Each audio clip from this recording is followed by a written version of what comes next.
গহনানন্দ চিন্তন বাংলা গ্রন্থ থেকে পাঠ করছি। পত্র সংখ্যা 143। স্নেহের কন্যা, তোমার 7 জুনের চিঠি এখানে 12 জুন পৌঁছেছে। এখন জপ করতে থাকো।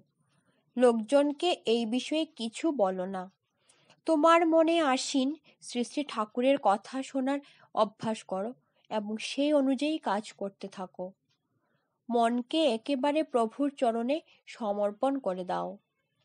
শ্রী শ্রী ঠাকুরের কাছে সব কিছু সমর্পণ করো। দেখবে ধীরে ধীরে সংসারের জ্বালা থেকে মুক্তি পাবে। প্রভুর নামকে শুধু অবলম্বন করে জীবন ধারণ করো। আমি তোমার জন্য প্রভুর কাছে নিত্য প্রার্থনা করি। ইতি তোমার একান্ত শুভাকাঙ্ক্ষী স্বামী গহনানন্দ। ওম শান্তি শান্তি শান্তি। হরি ওম তৎসৎ। শ্রীরামকৃষ্ণার্পণমস্তু।